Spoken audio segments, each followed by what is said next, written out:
জয় ঠাকুর। শ্রী শ্রী রামকৃষ্ণ পুঁথি চতুর্থ খণ্ডের অন্তর্গত ভক্ত সঙ্গে খেলা এই অধ্যায় থেকে আজ আমরা চতুর্থ দিন পাঠ করছি। পর্ব 515, পৃষ্ঠা সংখ্যা 337। এর আগের দিনের পাঠে আমরা ঠাকুরকে পুজোর এক অভূতপূর্ব সুন্দর সহজ সরল পথ দেখতে পেয়েছি, যে কত সহজে তাকে ডাকতে পারেন, কত ভাবে কত জনা কোন রকম বিধিনিষেধ ছাড়াই তাকে ডাকতে পারেন, আর তাকে কিভাবে পুজো করবেন সেইটি পুথিকার সুন্দরভাবে বর্ণনা করেছেন। যে প্রতিষ্ঠা করিয়া তার হৃদয়ের মাঝে বিবেক বিরাজ, এই দুটো ঝাঁঝ ঘন্টা বাজে। তাকে হৃদয়ের মাঝে প্রতিষ্ঠা করতে হবে, বিবেক বিরাজ এই দুটো ঝাঁঝর ঘন্টা বাজাতে হবে। বিশুদ্ধ জ্ঞান হচ্ছে মনের ভিতরে বাতির মতো জ্বলবে, ধূপধুনো হচ্ছে সেটা আত্মসুখের মতো নিরন্তর জ্বলবে। আর সৌরভ সুগন্ধ যদি মন্দিরে ছুটায়, অনুকূল অনুরাগ বজনের পায়। দয়া ধর্ম দাক্ষিণ্য আদি এইসব সদ্গুণগুলো তার চরণ যুগলে অঞ্জলি দেওয়া ফুলের মতো হয়ে থাকে। আর ভক্তিরস স্বরূপ মাখামাখি করে ভক্তিরস দিয়ে, সেটা হচ্ছে চন্দনের মতো, চন্দনে যেমন ফুল দিয়ে ঘষা হয় সেরকম ভক্তিরসে মাখামাখি করে ঘন ক্ষীরের মতো প্রেম যদি থাকে, তাহলে আর তার কাছে কিছু চাই না। তখনই তিনি দিন দুঃখী সুবিনীত ধরিয়া প্রকৃতি কায় মনোবাক্যে, কেউ যদি এরকম করে, যেই পথে প্রভুদেব অখিলের পতি, দিন দুঃখী সুবিনীত ধরিয়া প্রকৃতি, জীবের শিক্ষার হেতু হইলা গুসার, সে পথে গমন হয় উচ্চ পূজা তাঁর। পরের অংশ আজ পাঠ করছি। গুরুহারা কাল এবে ঘোর অন্ধকার, সকলে কাঙালি ধন জন প্রতিষ্ঠার, বলিতেনে দয়ানিধি মানুষ নিকর, ঘোর তমাচ্ছন্ন কূপে ডুবে নিরন্তর, কামিনী কাঞ্চনে মন মুগ্ধ একেবারে, কি গুরু কি হেতু গুরু বোধ নাহি শিরে, হইল না ধন পুত্র বিষাদে ইহার, ঘটি ঘটি আঁখি বাড়ি ফেলে বারবার, কিন্তু পরা সখা গুরু বিপদের বন্ধু, তাহার অভাবে নাহি ঝরে এক বিন্দু, শখের সাজানো ধরা মনোহর স্থান, গুরু ভক্তিহীনে যেন শ্মশান সমান, লীলা প্রিয় ভগবান পতিত ভরসা, এক শেষ ধরণীর দেখিয়া দুর্দশা, নরদেহ ধরি আশা দ্রবিয়া দয়ায়, জীবে দিতে গুরু তত্ত্ব ত্রাণেরও উপায়, লীলা নিধি মথিয়া করহ প্রণিধান, বিশ্বগুরু বেশে এবে প্রভু ভগবান।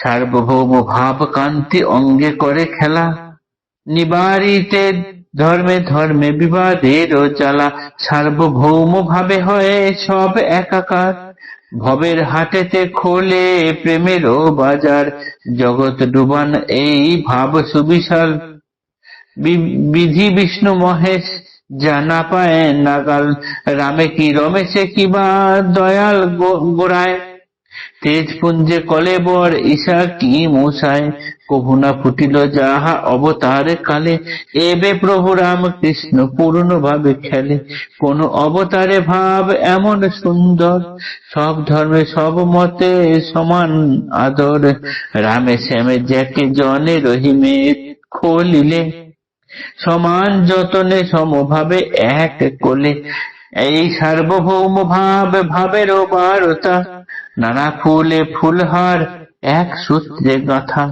দেশ হিংসা দ্বন্দ্বহীন প্রাণেরও আরাম, এই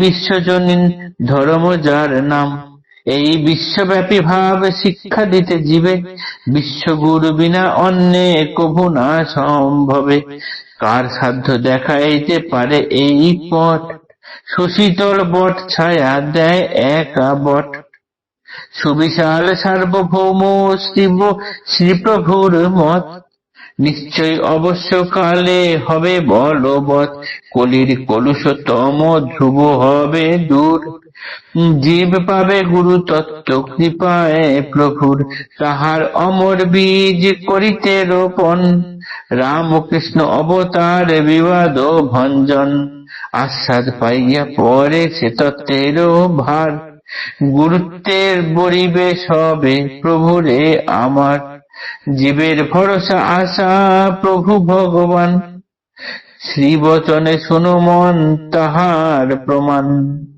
ভাবাবেশে বলিতেন অখিলেরও রাজা, ক্রমে পরে ঘরে ঘরে হবে মোর পূজা। ঠাকুর এই অবতার রূপে এসে এমন ভাবে সব কাজ করে গেলেন যেটি ইতিপূর্বে বিভিন্ন রকম অবতার বেশে এসে করে যেতে পারেন। এক এক রকম অবতার এসে সেই সময়কালীন কিছু কাজ করে গেছেন, কিন্তু এই অবতার তিনি সমগ্র দিক থেকে সব কাজ করে চলে গেছেন। সেই জন্যই তার বিশ্বজনীন ধর্ম, এই জন্যই তার বিশ্বব্যাপী ভাব শিক্ষা, এই শিক্ষা বিশ্বগুরু বিনা অন্য কেউ দিতে পারে না। তিনি সুশীতল বটছায়া, তিনি সুবিশাল সার্বভৌম এক ভাব।